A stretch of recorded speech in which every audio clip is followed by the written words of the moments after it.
Now let's take a look at the role of the Rothschild family, the family said to be the wealthiest in the world.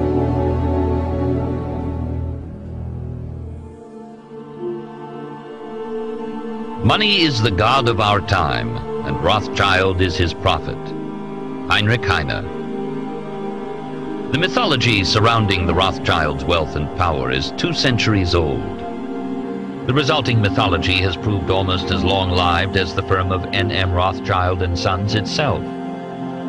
Ever since the second decade of the 19th century, there has been speculation about the origins and extent of the family's wealth, about their political influence, not only in the 5 countries where there were Rothschild houses, but throughout the world, about their Judaism. The 5 Rothschild houses constitute an early version of what later became known as the multinational. Perhaps the most important point to grasp about this multinational partnership is that for most of the century between 1815 and 1914, it was easily the biggest bank in the world. Strictly in terms of their combined capital, the Rothschilds were in a league of their own until, at the earliest, the 1880s. The 20th century has no equivalent.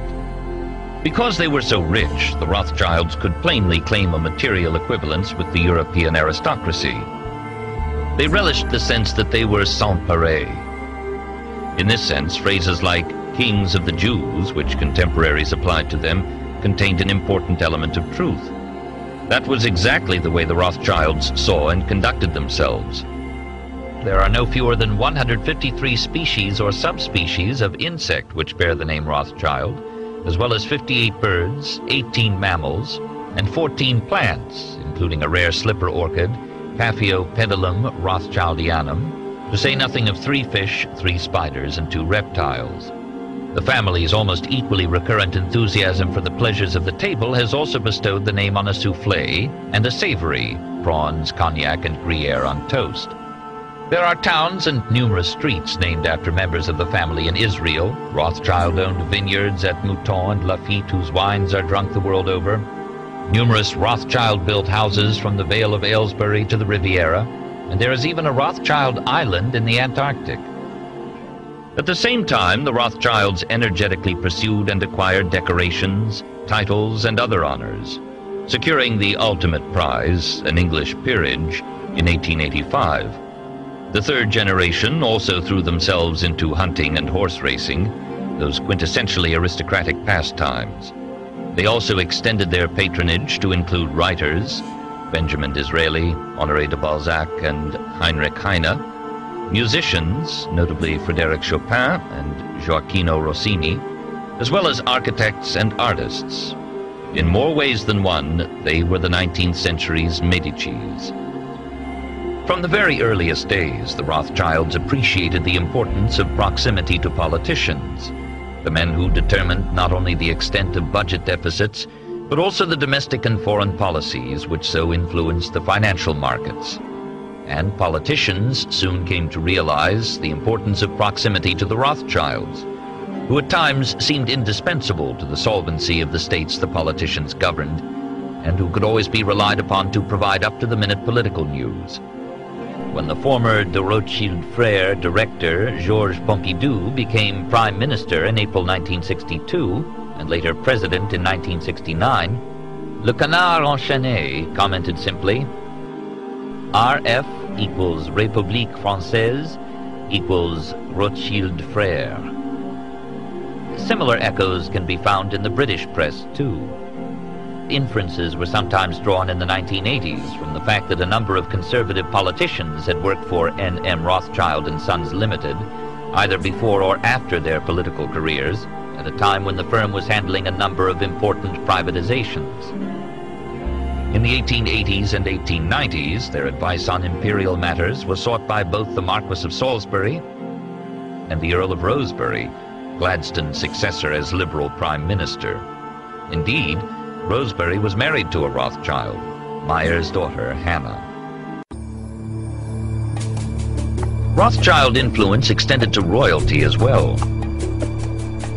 It is extraordinary to find that the family's interests in the financial affairs of King George IV predated his accession to the throne by as much as 15 years. How did Meyer Amschel, then the father of an obscure Manchester textile merchant, come to acquire a bill on the Prince Regent? The likeliest answer is that he bought it from the Elector of Hesse Castle, who had made a number of loans to the sons of George III in the 1790s. 10 years later, with Nathan firmly established as a banker in London, the sons of Meyer Amschel turned to these other royal debts with the intention of making Nathan, in Amschel's somewhat old-fashioned phrase, court banker in England. Nor was George IV the only member of the British royal family to whom Nathan lent money in the 1820s. In 1824, for example, he lent £10,000 to the Duke of York, as well as giving him 100 complimentary shares in the Alliance Assurance Company. The Rothschilds also looked ahead to the next generation. In 1816, the only child of the Prince Regent, Princess Charlotte, was betrothed to a minor German prince, Leopold of Saxe-Coburg, the youngest son of Duke Francis Frederick. The brothers at once recognized Leopold's potential importance. Not for nothing did one Rothschild writer of the 1840s point out the similarity between the House of Rothschild and the House of Saxe-Coburg-Gotha, those two extended German families which were to rise from obscurity to glory in the course of the 19th century. Indeed, theirs was to be an almost symbiotic relationship. The 3.5 million gulden lent to the Saxe-Coburgs by the Frankfurt House between 1837 and 1842 was only one aspect of the connection. Of greater importance was the support which the Rothschilds gave to those members of the family who left Coburg in search of new thrones elsewhere. Not that the Rothschilds lost interest in the question of the British succession following Princess Charlotte's death. When the Prince Regent's brother, the Duke of Kent, set off for Germany to marry Victoria of Saxe-Coburg, he took with him a letter of credit on the Frankfurt Rothschilds. When the marriage produced a daughter, Victoria, who at once became next in line to the throne, Nathan hastened to offer the proud father financial advice and his exclusive messenger service. Nathan's sons continued to act as the Duchess's banker after the Duke's death, relaying money to her brother Ferdinand of Saxe-Coburg. These tenuous links were enhanced by careful cultivation of Leopold of Saxe-Coburg, who later became King Leopold I of the Belgians. Nor was his nephew Albert above turning to the Rothschilds for financial assistance after he became Queen Victoria's prince consort. In turn, Victoria and Albert's eldest son was on friendly terms with many members of the family before and after he succeeded his mother as Edward VII. The list of Victorian politicians who were close to the Rothschilds is a long one. Lionel's campaign for admission to the House of Commons in the late 1840s and 1850s enjoyed support from Whigs like Lord John Russell and Peelites like Gladstone, but also protectionist Tories like Disraeli and Lord George Bentinck. They were attracted not only to Disraeli, but also to Lord Randolph Churchill, Joseph Chamberlain, and Arthur Balfour. Even as late as the first decade of the 20th century, the system of partnerships continued to function in such a way that English Rothschilds had a financial stake in the Paris house, and French Rothschilds a stake in the London house. The history of the Rothschilds also helps to illuminate the long-running differences between British, French, and German banking, for the obvious reason that the various Rothschild houses worked in similar, though not identical, ways in each country.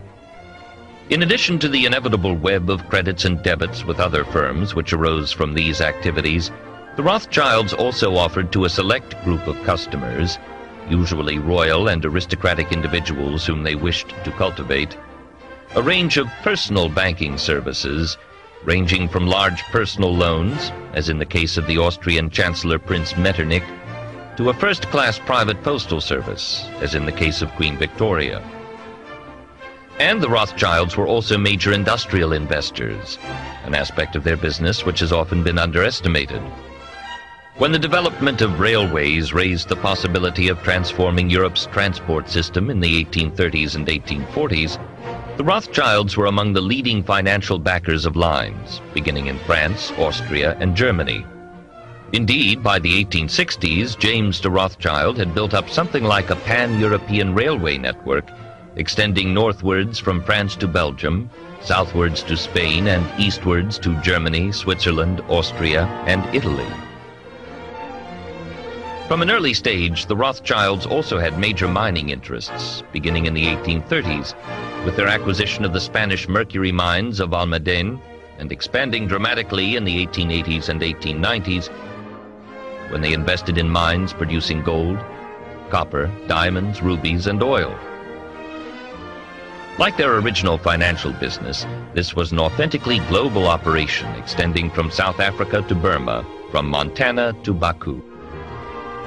Unlike modern multinationals, however, this was always a family firm, with executive decision-making strictly monopolized by the partners, who, until 1960, were exclusively drawn from the ranks of male Rothschilds.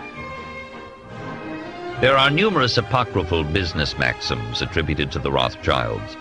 For example, to hold a third of one's wealth in securities, a third in real estate, and a third in jewels and artworks.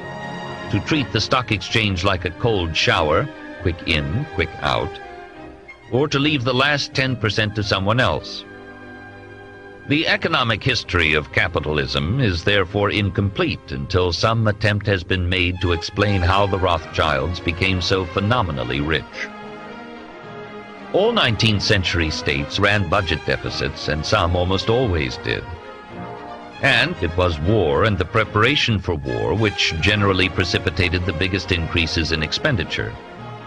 For it was by lending to governments or by speculating in existing government bonds that the Rothschilds made a very large part of their colossal fortune.